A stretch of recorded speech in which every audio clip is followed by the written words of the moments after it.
So hi guys, welcome back again with a session जिसमें आज हम लोग 7 अप्रैल के द हिंदू न्यूज़पेपर का एनालिसिस करेंगे। So guys, due to some internet issue ये वीडियो रिकॉर्डेड जाएगा। रीजन बीइंग कुछ इंटरनेट इशू था।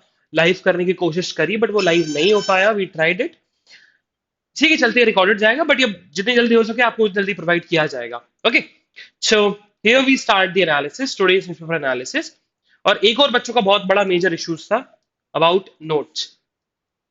नोट्स यार मैं अपने एंड से सप्लाई कर रहा हूँ, मैं अपने एंड से दे रहा हूँ। या आई टॉक टू डिपार्टमेंट के डिपार्टमेंट अपलोड क्यों नहीं करा टॉप रैंकर्स के पोर्टल पर और टेलीग्राम चैनल पर। Yes, I do this. जितनी जल्दी हो सके उतनी जल्दी अपलोड हो जाएंगे आपके नोट्स। ओके, चलो। So the first news it's about के कल इलेक्शंस हुए तमिलनाडु, पुडुचेरी और केरला में। एक ही फेज में इलेक्शंस होने थे तो इलेक्शंस कंप्लीट हो गए उन सीट्स पर, उन तीनों टेरिटरीज में। साथ साथ असम और बंगाल का लास्ट फेज का भी इलेक्शन था और वो भी कंप्लीट हो गया। तो फाइनली इलेक्शन जो थे लेजिस्लेटिव असेंबली के चार स्टेट्स और एक यूनियन टेरिटरी में, वो फाइनली कंप्लीट हो गए हैं। हमारे लिए इंपॉर्टेंट न्यूज हो जाती है। द न्यूज इज दिस कि तमिलनाडु में सबसे लोएस्ट वोटर टर्नआउट हुए, सबसे लोएस्ट वोटर टर्नआउट हुए। And the percentage is 71.79%। अगर ये देखा जाए तो परसेंटेज इतना कम है नहीं, बट कंपेयर किया जाए रिमेनिंग रिमेनिंग स्टेट से तो हाँ ये कम है। वहीं असम में सबसे हाईएस्ट वोटर्स टर्नआउट हुए with 82.28%। Now we move further. So again तो हेल्थ मिनिस्ट्री, तो फाइनली अभी हेल्थ मिनिस्ट्री ने कंफर्म कर दिया कि अभी हमारा कोई प्लान नहीं है कि एडल्ट्स को भी इंक्लूड किया जाए वैक्सीनेशन के प्रोग्राम में। हुआ क्या था, वेव इतनी ज्यादा बढ़ रही थी। संडे के दिन तो 1 लाख के ऊपर केसेस निकले, 90,000 केसेस निकल रहे हैं। ऑन मंडे को भी निकले, फिर बहुत सारे केसेस निकलने लगे। इसी के चलते बहुत सारे अपोजिशन और बहुत सारे लोगों का एक तरीके से मन था और पुश किया था मिनिस्ट्री को, गवर्नमेंट ऑफ इंडिया को, कि आप वैक्सीनेशन प्रोग्राम में एडल्ट्स को भी, मतलब the person who is below 45 उनको भी इंक्लूड करो वैक्सीनेशन प्रोग्राम में। लेकिन हेल्थ मिनिस्ट्री ने अभी इस प्रोग्राम को चालू करने के लिए और उस वैक्सीनेशन प्रोग्राम में एडल्ट्स को इंक्लूड करने के लिए ऐसा भी कोई स्कीम नहीं बनाई है। तो अभी हेल्थ मिनिस्ट्री ने मना कर दिया कि we are not taking any move to vaccinate all the adults. ठीक है, अभी हमारा ऐसा कोई मूव नहीं है क्योंकि अभी केसेस बढ़ रहे हैं। तो और वल्नरेबल वाले जो ग्रुप्स हैं उनको वैक्सीनेशन देना जरूरी है। एंड द वल्नरेबल ग्रुप कौन सी है? The person above the age of 45। Okay, again important news and it's something related to the Maharashtra case. तो महाराष्ट्र में होम मिनिस्टर एक्स जो अब तो फॉर्मर होम मिनिस्टर हो गए, farmer home minister Anil Deshmukh के ऊपर अब सीबीआई की इंक्वायरी होगी, सीबीआई इन्वेस्टिगेशन करेगी उस केस में। इसी के चलते अनिल देशमुख ने फाइनली क्या किया, he is approaching to the supreme court, कि वो सुप्रीम कोर्ट जा रहे हैं और वो देखे और वो बताएंगे कि जो मेरे ऊपर सीबीआई की इंक्वायरी है वो गलत है और मेरे ऊपर जो एलिगेशंस लगे वो भी गलत है। अगेन तो जस्टिस रमन्ना ये फाइनल हो चुका है, रामनाथ कोविंद ने ये कंफर्म कर दिया और उनको अपॉइंट कर दिया कि he will be the next chief justice of India. Okay, और वो कौन से नंबर के चीफ जस्टिस ऑफ इंडिया होंगे? 48 चीफ जस्टिस ऑफ इंडिया। आपके पास एक काम है, सीजीआई के बारे में एक बार पढ़ना है कि सीजीआई किस कॉन्स्टिट्यूशन के आर्टिकल में दिया है, अथॉरिटी कहां से आती है ना। देन फर्स्ट सीजीआई कौन था? Who is the first CGI? बहुत इजी है, एक दो काम करने हैं कि सीजीआई किस आर्टिकल में मेंशन है, किस कॉन्स्टिट्यूशन के आर्टिकल में मेंशन है। And another one is who is the first CJI. तो just write down in the comment box. Okay, again important news is something about the central vigilance commission. हुआ क्या, central vigilance commission एक तरीके से एक programme लेके आई और उन्होंने अपनी गाइडलाइंस को चेंज भी किया है। अपनी ट्रांसफर और पोस्टिंग की गाइडलाइंस को चेंज कर दिया। उन्होंने बोला है कि जितने भी विजिलेंस ऑफिसर्स हैं, जितने भी विजिलेंस कमीशन है, सॉरी, जितने विजिलेंस कमिश्नर्स हैं या विजिलेंस ऑफिसर्स हैं, वो एक समय पर एक जगह पर कितने सालों तक पोस्ट रह सकते हैं? 3 इयर्स तक। अगर कोई पर्सन मान के चलते हैं किसी दिल्ली में, तो वो दिल्ली में रहेगा, उसकी दिल्ली में पोस्टिंग रहेगी, लेकिन कितने ईयर्स तक? 3 इयर्स तक। तो वो लिमिटेड कर दे और 3 इयर्स के बाद उसका ट्रांसफर होगा किसी दूसरी जगह। रीजन भी क्योंकि पॉलिटिकल, एक तरीके से पॉलिटिकल इन्फ्लुएंस ना हो सेंट्रल विजिलेंस ऑफिसर के ऊपर या विजिलेंस ऑफिसर के ऊपर। इसी के चलते ये गाइडलाइंस को चेंज किया गया कि अगर कोई पर्सन एक जगह पोस्टेड है तो वो पोस्टेड रहेगा 3 इयर्स तक, उसको 3 इयर्स तक कोई नहीं हटा सकता, लेकिन 3 इयर्स के बाद उसको हटना पड़ेगा, उसका ट्रांसफर होगा दूसरे स्टेट में या दूसरे सिटी में, रीजन भी कि पॉलिटिकल इन्फ्लुएंस ना हो। Now we move further. तो हमें सिटी की न्यूज नहीं पढ़ना है, तो we have to skip this city news. So yes, on the north west page तो हुआ क्या, उत्तराखंड में बहुत ज्यादा फॉरेस्ट में फायर्स के केसेस आ रहे हैं। Within 24 hours there are around 75 cases जो रिलेटेड थे फॉरेस्ट फायर से फॉरेस्ट फायर से फॉरेस्ट फायर से रिलेटेड थे उत्तराखंड के 75 केसेस। ओके, सो हमारे लिए बहुत ज्यादा इंपॉर्टेंट हो जाता है। और एक एक काम हमारे लिए इंपॉर्टेंट है जो आपकी ज्योग्राफी के लिए भी काम आएगा, कि which state has a highest density of forest. It's I am not talking about the whole area. तो आपको दो काम कर रहे हैं, चलो दो काम करना है।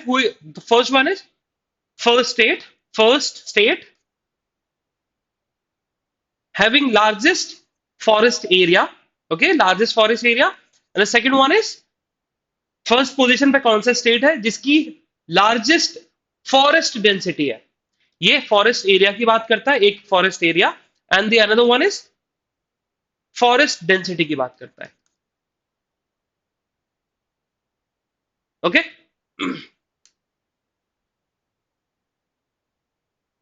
So on the editorial page तो हमारे लिए दो एडिटोरियल इंपॉर्टेंट है।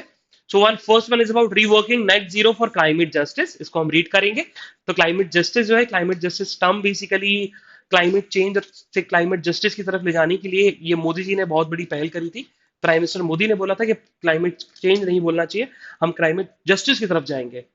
ओके, हम क्लाइमेट के साथ जस्टिस करेंगे, हम क्लाइमेट में जो चेंजेस आए हैं उन चेंजेस को फिर से बैकवर्ड लाएंगे, और जो चेंजेस थे उन चेंजेस को फिर से पीछे लाएंगे, और जो हमारे ग्लोब के ऊपर या हमारे वर्ल्ड के ऊपर जो नेगेटिव इंपैक्ट पड़ रहा है क्लाइमेट चेंज का, उसको फिर से रिवाइव करेंगे। द सेकंड एडिटोरियल जो हमारे लिए इंपॉर्टेंट है, it's about the mayhem in Myanmar. तो it's about the military coup, तो अपन इसको भी डिटेल में डिस्कस करने वाले हैं। So first we discuss about the reworking of net zero for climate justice. So हुआ क्या, तो सबसे पहले ऑथर ने बताया कि इंडिया में, और इंडिया में बेसिकली देखा जाए तो India is a developing nation, अभी भी डेवलपिंग नेशन के केसेस, अभी भी डेवलपिंग नेशन के कैटेगरी में आता है, डेवलप्ड नेशन की कैटेगरी में नहीं आता। क्लाइमेट चेंज जो है, क्लाइमेट चेंज वर्ल्ड में 1981 से इंक्रीज हुआ। 1981 से वर्ल्ड का टेम्परेचर, अर्थ का टेम्परेचर इंक्रीज होना हो गया था। रीजन क्या था, रीजन था कि 1981 के बाद पहले क्या थी, पहले डेवलप्ड नेशन में मॉडर्नाइजेशन थी, इंडस्ट्रियलाइजेशन थी। बट 1981 के बाद हुआ क्या, जो कि डेवलपिंग नेशन है, डेवलपिंग नेशन में भी मॉडर्नाइजेशन आता गया। लाइक इंडिया 1981 के बाद ज्यादा मॉडर्नाइजेशन आया, ज्यादा इंडस्ट्रियलाइजेशन आया, तो डेवलपिंग नेशंस में ज्यादा आता गया। जब डेवलपिंग नेशन में ज्यादा आया और उनके नंबर्स ज्यादा थे, डेवलपिंग कंट्रीज के नंबर ज्यादा थे, तो अर्थ का जो क्लाइमेट है वो इंक्रीज होता गया। पहले डेवलप्ड नेशन कम थे, वो उधर मॉडर्नाइजेशन और ये सब चीजें होती थी, वहां पर इंडस्ट्रियलाइजेशन होता था, बट वो नंबर ऑफ डेवलप्ड नेशन कम थे। इसी के चलते टेम्परेचर भी इंक्रीज हुआ, बट इतना ज्यादा ड्रास्टिकली चेंज नहीं आया अर्थ के टेम्परेचर पर। बट जब जितने भी majority of the developing nation में मॉडर्नाइजेशन और इंडस्ट्रियलाइजेशन आने लगा, तो 1981 के बाद टेम्परेचर इंक्रीज होने लगा। तो अब आगे चलकर ये इसका बहुत बड़ा इशू बना। 2004 में इस पे बहुत बड़ा इशू बना कि 2004 में वर्ल्ड के बहुत सारे मेजोरिटी ऑफ द नेशंस इकट्ठे हुए थे, और उन्होंने डिस्कस भी किया था कि वर्ल्ड का टेम्परेचर इंक्रीज हो रहा है। उस पर लेकिन कोई फोकस नहीं किया गया, दो तीन ऐसे एग्रीमेंट्स और क्योटो प्रोटोकॉल ये सब साइन होते गए। लेकिन फाइनली 2015 में एक बहुत मेजर स्टेप लिया गया, जिसको हम बोलते हैं पेरिस एग्रीमेंट। उस पेरिस कॉन्फ्रेंस में, पेरिस एग्रीमेंट में हुआ क्या, सस्टेनेबल डेवलपमेंट को लेकर सारे कंट्रीज ने सिग्नेचर किए थे कि हम लोग सस्टेनेबल डेवलपमेंट गोल को अचीव करेंगे बाय द ईयर ऑफ 2030। और सस्टेनेबल डेवलपमेंट होता क्या है, सस्टेनेबल डेवलपमेंट का मतलब ऐसा डेवलपमेंट कि जिससे एनवायरमेंट पे इंपैक्ट ना पड़े या फिर रिसोर्सेज पे इंपैक्ट ना पड़े। ओके, इतना ज्यादा इंपैक्ट ना पड़े कि हम आने वाली जनरेशन के लिए कुछ छोड़ के ही नहीं जाए।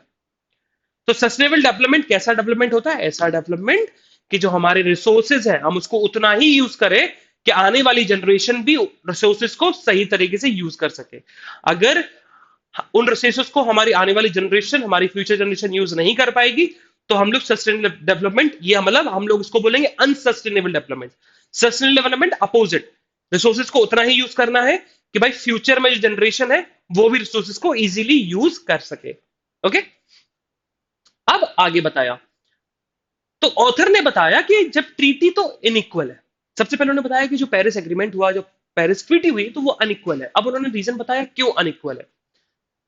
हुआ क्या, जब हम बात करते हैं डेवलप नेशन की और डेवलपिंग नेशन की, तो डेवलप नेशन की बात करें, इंडिया अगर हम बात करते हैं कार्बन एमिशन की, तो अराउंड 4% कार्बन एमिशन करता है, अगर पूरे वर्ल्ड की बात करें। वहीं यूएस में देखो, यूएस अराउंड 32%। वहीं हम बात करते हैं चाइना, यूएस 26%। वहीं हम चाइना की बात करें तो चाइना 13%। सो और इंडिया फोर्थ लार्जेस्ट एमिटर है, और उसकी लाइबिलिटी उतनी है जितनी यूएस की और चाइना की है। तो इसी के चलते ये बहुत बड़ी इनइक्वालिटी है एग्रीमेंट के अंदर भी, इस ट्रीटी के अंदर भी। इस अनइक्वालिटी को चेंज करना पड़ेगा, क्योंकि यूएस और चाइना बहुत पहले से डेवलप करने लगे थे, बहुत पहले से मॉडर्नाइजेशन और इंडस्ट्रियलाइजेशन लाने लगे थे। इंडिया में तो बहुत बाद में आया। तो लाइबिलिटी उनकी ज्यादा बनती है, क्योंकि कार्बन एमिशन में कंट्रीब्यूशन उन कंट्रीज का ज्यादा है, इंडिया का ज्यादा नहीं है। या फिर रिमेनिंग जो डेवलपिंग नेशन है, जो 1981 के बाद मॉडर्नाइजेशन आया, उनकी ज्यादा रिस्पॉन्सिबिलिटी बनती है। रिस्पॉन्सिबिलिटी उन नेशंस की ज्यादा बनती है जिन्होंने जिन्होंने बहुत पहले और अभी भी कंटिन्यूअसली बहुत ज्यादा कार्बन एमिशन कर रहे हैं। Then author talks about the role of infrastructure. सबसे पहले बताया कि अभी जो इंफ्रास्ट्रक्चर बन रहा है, हम इंडिया की बात करें, चाहे हम यूएस की बात करें, चाहे हम डेवलप नेशन या डेवलपिंग नेशन की बात करें, तो because of the infrastructure climate change बढ़ता है। क्योंकि क्लाइमेट के टेम्परेचर को कंट्रोल अगर कोई करता है, तो one of the major factor are trees. तो हम लोग डिफॉरेस्टेशन ज्यादा कर रहे हैं, वो इंडिया में ज्यादा हो रहा है। तो अगर हम डिफॉरेस्टेशन को रोकेंगे और एफोरेस्टेशन को अगर हम बढ़ाएंगे, तो हमारा जो क्लाइमेट चेंज है वो कहीं तरीके से रेगुलेट होगा, और हमारा जो एनवायरमेंट है और हमारा जो क्लाइमेट है वो सेफ गार्ड रहेगा। हमारे वर्ल्ड पे इतना नेगेटिव इंपैक्ट नहीं पड़ेगा, क्योंकि ट्रीज होते हैं, वो ट्रीज कंट्रोल करते हैं टेम्परेचर को। अगर आप डिफॉरेस्टेशन करोगे तो बहुत ज्यादा टेम्परेचर बढ़ेगा। इसी के चलते इंफ्रास्ट्रक्चर होना चाहिए, अर्बनाइजेशन होना चाहिए, बट सस्टेनेबल गोल की तरह। Okay, so again important news is about the new framework. So वही न्यू फ्रेमवर्क के बारे में बता रहा है कि अगर हम इंडिया की बात करें, तो इंडिया में पर पर्सन अराउंड 4 kg चिकन खाता है या नॉन वेज खाता है, मीट खाता है एनुअली। वहीं हम यूरोपियंस की बात करें तो दे ईट 68% ऑफ दी मीट। तो लाइबिलिटी यूरोपियंस की ज्यादा बनती है, क्योंकि मीट ज्यादा खा रहे हैं, तो ऑब्वियस सी बात है क्लाइमेट पे इम्पैक्ट पड़ता है, एनवायरमेंट पे इम्पैक्ट पड़ता है। क्योंकि एनिमल्स भी एक तरीके से ग्रेजिंग करते हैं, और वो इकोलॉजिकल साइकिल, जो एनवायरमेंट साइकिल है, उसको चलाने में बहुत बड़ी हेल्प करते हैं। अगर आप उन एनिमल्स को खा रहे हो, उन एनिमल्स को जीने नहीं दे रहे, और उन एनिमल्स को आप फूड बना रहे हो, तो ऑब्वियस सी बात है वो इकोलॉजिकल साइकिल डिस्टर्ब हो रही है। और इंडिया का कंट्रीब्यूशन कम है, वहीं पर पर्सन 4 kg एनुअल खाता है एक पर्सन मीट। वहीं यूरोप में 68 kg, जो कि बहुत ज्यादा है। तो इसी के चलते यूरोपियंस को ये ज्यादा सोचना चाहिए, यूएस को ज्यादा सोचना चाहिए, स्पेशली वेस्टर्न कंट्रीज को ज्यादा सोचना चाहिए। And another thing the author talks about it about the coal. ठीक है, तो बताया है कि कोल का जो एक तरीके से, क्या आप कोल को निकालते हो, वो कोल को निकालना नहीं चाहिए, क्योंकि हमारी ये रिसोर्सेज है, और जरूर ये रिन्यूएबल रिसोर्सेज है, बट ये बहुत ज्यादा टाइम टेकिंग है। तो ये सस्टेनेबल डेवलपमेंट के गोल की तरफ हम अचीव नहीं कर रहे। अगर हम कोल को ज्यादा यूज करेंगे, तो हम अपने जनरेशन के लिए तक ही यूज कर पाएंगे। हमारी जो फ्यूचर जनरेशन है या फिर अपकमिंग जनरेशन है, वो कोल को यूज ही नहीं कर सकती, एनर्जी को यूज ही नहीं कर सकती। तो हमें कोल से लेकर, मतलब जो हमारे नेचुरल रिसोर्सेज हम उसको यूज ना करें, और हम ऐसे रिसोर्सेज को यूज करें जिसको हम रिन्यू कर सकते हैं इजीली, जैसे कि विंड एनर्जी, सोलर एनर्जी। हम कोल को यूज ना करें। अगर हम कोल को यूज कर रहे हैं, तो ऑब्वियस सी बात है, अगर हम कोल को भी यूज करेंगे तो कार्बन एमिशन ज्यादा होगा, क्योंकि कोल से बहुत ज्यादा मीथेन और कार्बन निकलता है। ओके, इसी के चलते इसी के चलते हमें कोल का यूज कम करना है। अगर हम कोल को एक्सट्रैक्ट ही नहीं करेंगे फ्रॉम दी अर्थ, तो हम यूज भी नहीं कर पाएंगे। तो एक्सट्रैक्शन रोकेगा, सस्टेनेबल डेवलपमेंट को अचीव करेंगे। अगर हम कोल को एक्सट्रैक्ट कर रहे हैं, तो सस्टेनेबल डेवलपमेंट गोल है वो हम अचीव नहीं कर पाएंगे। और हम अगर कोल को यूज करेंगे, तो ऑब्वियस सी बात है, पोल्यूशन फैलेगा, क्लाइमेट में टेम्परेचर बढ़ेगा, और कार्बन की क्वांटिटी बढ़ जाएगी इन्वायरमेंट में। इसी के चलते हमें कार्बन कोल के यूज को रोकना पड़ेगा। ओके, तो ये ऑथर ने बताया कि हम कैसे क्लाइमेट जस्टिस की तरफ जा सकते हैं, और क्लाइमेट जस्टिस जो टर्म है वो मोदी जी ने बोला था। Okay, so now we move further, तो it's about the mayhem in Myanmar. So what happened? Just wait for 1 minute.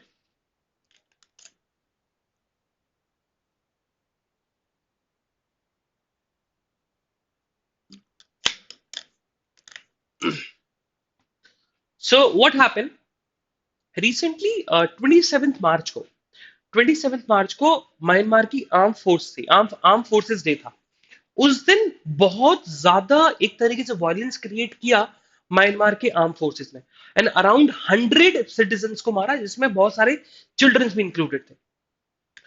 India में जब इंडिया इंडिया की हम बात करते हैं, जब म्यांमार में इनिशियली मिलिट्री कू लगा था, तो इंडिया ने इस पर डीप कंसर्न जताया था और बोला था कि इधर रूल ऑफ लॉ आना चाहिए और फिर से डेमोक्रेटिक प्रोसेस को स्टैब्लिश किया जाए म्यांमार में।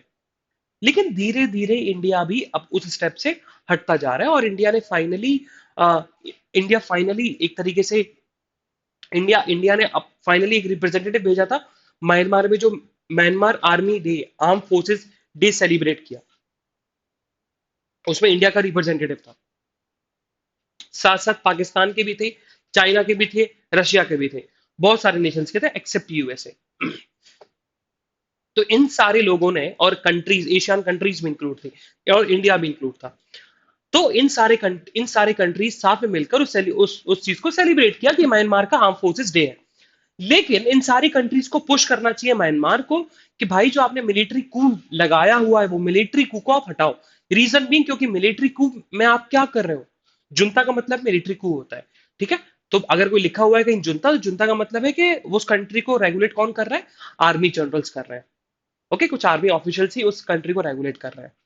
सो सारी countries including India, Pakistan, China, Russia, Asian countries, इन सबको रिक्वेस्ट करनी चाहिए और इन सबको सब लोग प्रेशर डालने चाहिए म्यांमार के ऊपर, म्यांमार की जुनता के ऊपर, म्यांमार की आर्मी के ऊपर, आर्म फोर्सेस के ऊपर, कि भाई जो आपने मिलिट्री कू लगाया है, मिलिट्री कू हटाओ।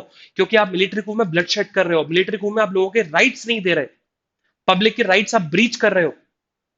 तो इसी के चलते उनको रिक्वेस्ट करनी चाहिए, उनको प्रेशर करना चाहिए कि आप म्यांमार में फिर से डेमोक्रेसी को रिस्टोर करो और साथ साथ गवर्नमेंट को रन करो। जो आपका काम है, आर्म फोर्स का काम होता है डिफेंड दी कंट्री। एक्सटर्नल मैटर्स देखना, ना ही इंटरनल मैटर्स को देखना। आप एक्सटर्नल मैटर्स को देखो, अब वो आपका काम है। गवर्नमेंट जो डेमोक्रेटिक गवर्नमेंट होगी वो इंटरनल मैटर्स को देखेगी। तो ऑथर ने बेसिकली पूरे पूरे पूरे आर्टिकल में यही बताया कि सबसे पहले आपको ब्लड शेड को रोकना होगा, क्योंकि बहुत ज्यादा वायलेंस क्रिएट हो गया है म्यांमार में। तो सारी कंट्रीज को प्रेशर करना चाहिए म्यांमार के ऊपर, म्यांमार की जनता के ऊपर, कि आप वहां पर डेमोक्रेसी को रिस्टोर करो। अब इस म्यांमार के मिलिट्री कू की वजह से म्यांमार में इकोनॉमी बहुत डाउनफॉल में चली गई। वहां पर कैश नहीं है लोगों के पास, वहां की इकोनॉमिक डाउनफॉल में चली गई, और ये सारी चीजें हो रही वहां पर। एक तरीके इसेंशियल जो गुड्स है, इसेंशियल गुड्स एंड सर्विसेज के जो प्राइसेस है वो बहुत ऊपर जा चुके हैं, वहां इन्फ्लेशन, बहुत महंगाई बहुत ज्यादा बढ़ गई, और महंगाई के साथ साथ लोगों के पास कैश नहीं है। वहां की इकोनॉमी बिल्कुल डाउनफॉल में जा रही है। तो ऐसे मिलिट्री कू का क्या मतलब, ऐसे रिजीम का क्या मतलब जिसमें कंट्री बर्बाद हो रही हो। तो इसी के चलते वहां पर डेमोक्रेसी को रिस्टोर करना चाहिए, ऐसा ऑथर का कहना है। Now we move further to a next issue, next news basically. So next news is about Andhra Pradesh. तो आंध्र प्रदेश हाईकोर्ट ने बेसिकली अभी ऑर्डर दिया है और बोला है कि एक तरीके से जिला परिषद के इलेक्शंस, मतलब लोकल लेवल के इलेक्शंस, पंचायती और म्यूनिसिपैलिटीज के इलेक्शंस नहीं होंगे, बिकॉज ऑफ द केसेस जो राइज हो रहे हैं कोविड-19 के in the state of Andhra Pradesh. इसके चलते इन इलेक्शंस को पोस्टपोन कर दिया गया, और अभी कुछ समय तक पोस्टपोन का भी डेट दी थी, तो कुछ समय तक अभी उस पे, उस इलेक्शंस पे स्टे लगाया गया है।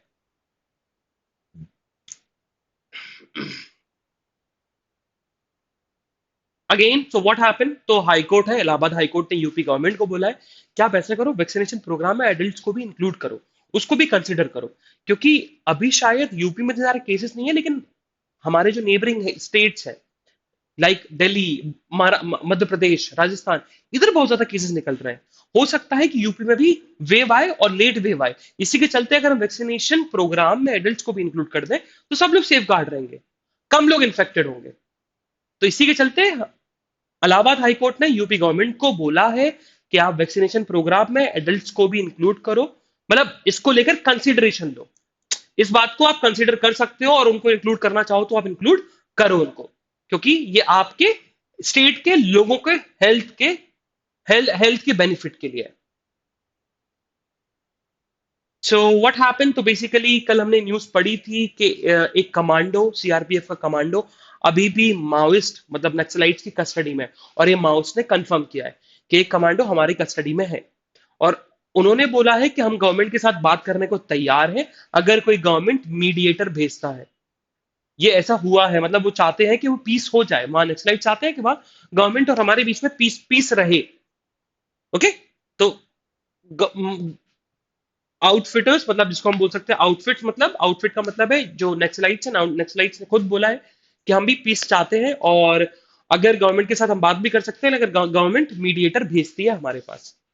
हमारे लिए इंपॉर्टेंट न्यूज एक और है जो हमारे एलिट पर्पस के लिए इंपॉर्टेंट हो जाएगी, and that is revenue secretary. Sir अभी रिसेंटली रेवेन्यू सेक्रेटरी चेंज हो गए, एंड कौन बना revenue secretary? Tarun Bajaj. Okay, तो Tarun Bajaj is our current revenue secretary. और उन्होंने किसको एक तरीके से ओवरटेक किया है? अजय भूषण पांडे को। पहले अजय भूषण पांडे थे, अब कौन है? अब है Tarun Bajaj. Tarun Bajaj is our current revenue secretary. So there's something about advertisement. Just skip it. Okay. So yes, what happened? तो कल जॉर्डन, कल हुआ क्या? Day before yesterday deputy prime minister Jordan के, उन्होंने बोला था कि जो जॉर्डन के प्रिंस है, जॉर्डन के प्रिंस प्रिंस हमाज, हमाज हमाज के ऊपर एलिगेशन लगाए गए थे कि उन्होंने सिक्योरिटी, जॉर्डन की सिक्योरिटी को लेकर बहुत सारे फॉरेन नेशनल्स को सिक्योरिटी के बारे में बता दिया है, जिससे जॉर्डन की सिक्योरिटी डेंजर में है, जिसके चलते हम उनको हाउस अरेस्ट करना चाहते हैं। लेकिन यस्टरडे हमने पढ़ा कि जॉर्डन के प्रिंस ने मना कर दिया। लेकिन आज के न्यूज़पेपर में क्या है? आज के न्यूज़पेपर बताया गया कि जॉर्डन के जो प्रिंस है उन्होंने प्लेज किया है कि जो जॉर्डन के किंग अब्दुल्ला जो कि उनके बड़े भाई हैं, उन्होंने लॉयल्टी पे प्लेज किया है कि मैं उनके साथ लॉयल रहूंगा। अगर मैं उनके साथ लॉयल हूं तो ऑब्वियस सी बात है मैं जॉर्डन के साथ भी, जॉर्डन एज अ कंट्री के साथ भी, जो हमारी कंट्री है, वो हमारी टेरिटरी है, जो हमारे किंग अब्दुल्ला की टेरिटरी है, हम मैं उसके साथ भी लॉयल रहने वाला हूं। मैं उनकी सिक्योरिटी के साथ या उनकी सिक्योरिटी से खिलवाड़ नहीं करूंगा। ओके, ये फाइनली बोल दिया गया है जॉर्डन के प्रिंस ने। सो व्हाट हैपेंड, तो बेंजामिन नेतन्याहू जो कि अभी इसराइल के प्राइम मिनिस्टर है, तो उनके ऊपर अभी करप्शन के एलिगेशन भी लगे। और साथ साथ अभी उनको भी मौका भी मिला है, क्योंकि 23 मार्च के जो रिजल्ट थे वो इनकंक्लूसिव थे, मतलब कोई रिजल्ट नहीं आया, कोई पता नहीं लगा कि कौन बनेगा प्राइम मिनिस्टर इसराइल का। तो इसी के चलते जो इसराइल के प्रेसिडेंट है उन्होंने चांस दिया है बेंजामिन नेतन्याहू को कि भाई आप प्राइम मिनिस्टर, आप एक बार कोशिश कर लो, जैसे इंडिया में मिलता है जब कोई मेजोरिटी में नहीं आता, कि हर पॉलिटिकल पार्टी को चांस मिलता है कि आप अपनी प्रूव कर सकते हो मेजोरिटी, जिसने मेजोरिटी प्रूव कर दी वो गवर्नमेंट फॉर्म कर सकता है। Same goes with Israel. तो सबसे पहले जो मौका मिला है, पहला जो चांस मिला है मेजोरिटी प्रूव करने का, वो बेंजामिन नेतन्याहू को मिला है। So now we move further. So it's about the business. So what happened to IMF से एक related news है. So it's about कि IMF इंटरनेशनल मॉनेटरी फंड ने एक डेटा दिया था और बोला था कि अगर हम बात करें लास्ट फिजिकल ईयर की, तो लास्ट फिजिकल ईयर में जो इंडिया की ग्रोथ है, वो इंडिया की ग्रोथ कितनी परसेंट से डिक्रीज हो गई थी? 12.5% से 8% से जीडीपी कॉन्ट्रडिक्ट हुई थी। कितना परसेंट से? 8% से कॉन्ट्रैक्शन हुआ था इंडिया की जीडीपी में। 8% से, सॉरी नॉट जीडीपी, 8% से जीडीपी, 8% से एक ग्रोथ रुकी थी इंडिया की, नॉट जीडीपी, 8% से रुकी थी ग्रोथ इंडिया की। लेकिन आईएमएफ ने एस्टिमेट किया था कि इस फाइनेंशियल ईयर में इंडिया ग्रोथ किस परसेंटेज से करेगा? 12.5% से ग्रोथ करेगा।